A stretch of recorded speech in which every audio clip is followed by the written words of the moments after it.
আল্লাহ রাব্বুল আলামিন মুসলিম উম্মার প্রতি নিয়ামত হিসেবে বছরে দুটি আনন্দের দিন দান করেছেন। রাসূল সাল্লাল্লাহু আলাইহি ওয়াসাল্লাম যখন মদিনায় আগমন করলেন, তখন মদিনাবাসীদের দুটো দিবস ছিল, যে দিবসে তারা খেলাধুলা করত। তিনি জিজ্ঞেস করলেন, এই দুটি দিনের কি তাৎপর্য আছে? মদিনাবাসী উত্তর দিলেন, আমরা জাহিলি যুগে এই দুটি দিনে খেলাধুলা করতাম। তখন তিনি বললেন, আল্লাহ রাব্বুল আলামিন এই দুই দিনের পরিবর্তে তোমাদের এর চাইতে শ্রেষ্ঠ দুটো দিন দান করেছেন, তা হল ঈদুল আজহা ও ঈদুল ফিতর।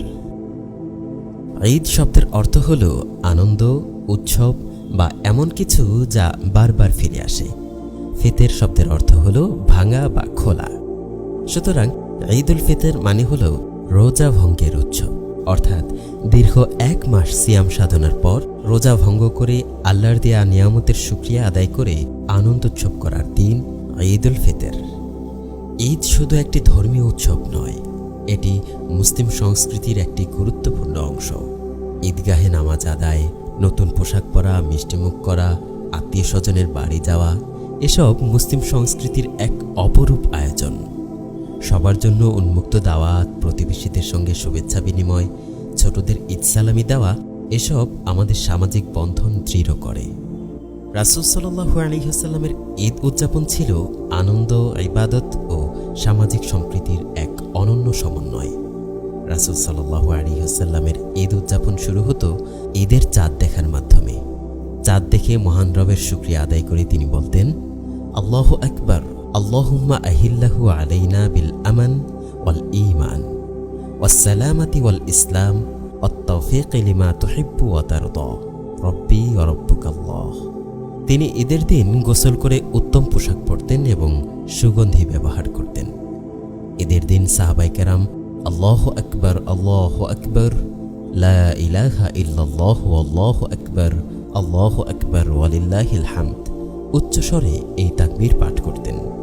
এটি ঈদের আনন্দের একটি অংশ এবং এর মাধ্যমে আল্লাহর শ্রেষ্ঠত্ব ও মহিমা ঘোষণা করা হয়। ঈদের সালাতের আগেই রাসূল সাল্লাল্লাহু আলাইহি ওয়াসাল্লাম সাদাকায়ে ফিতর আদায় করতেন এবং সাহাবায়ে কিরাম রাদিয়াল্লাহু তাআলা আনহুমদেরকে নির্দেশ দিতেন। ঈদুল ফিতরের দিন সকালে তিনি বিজোড় সংখ্যায় খেজুর খেতেন, তারপর পায়ে হেঁটে ঈদগাহে যেতেন এবং ঈদের সালাত আদায় করতেন। ঈদের খুতবা দিতেন সালাতের পর। ঈদগাহে যেতেন এক পথে আর ফিরে আসতেন ভিন্ন পথে।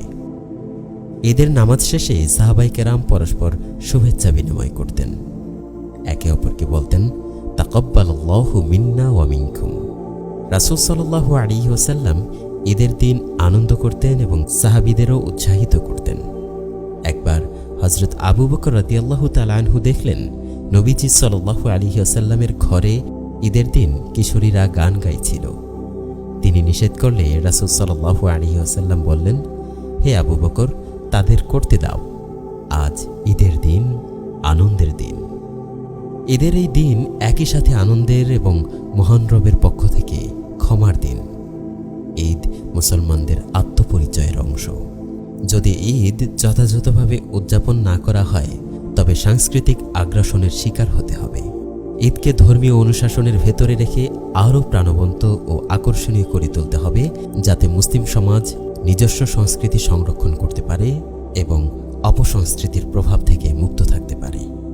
ঈদকে আরও প্রাণবন্ত করতে আমরা আরও বেশ কিছু আয়োজন যুক্ত করতে পারি, যেমন শহীদ পরিবার, আহত পঙ্গুত্ব বরণকারীদের সাথে সাক্ষাৎ করা, পরিবারের সবাই মিলে পুরনো স্মৃতিচারণমূলক আড্ডা দেওয়া, এলাকাভিত্তিক আনন্দঘন বিভিন্ন প্রতিযোগিতার আয়োজন করা, বৃদ্ধাশ্রম ও হাসপাতাল পরিদর্শন করে তাদের সাথে আনন্দ ভাগাভাগি করে নেওয়া, পরস্পর উপহার দেওয়া, সম্মিলিত বৃক্ষরোপণের আয়োজন করা ইত্যাদি।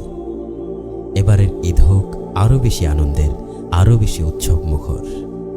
তাকাব্বালাল্লাহু মিন্না ওয়া মিনকুম। ঈদ মুবারক।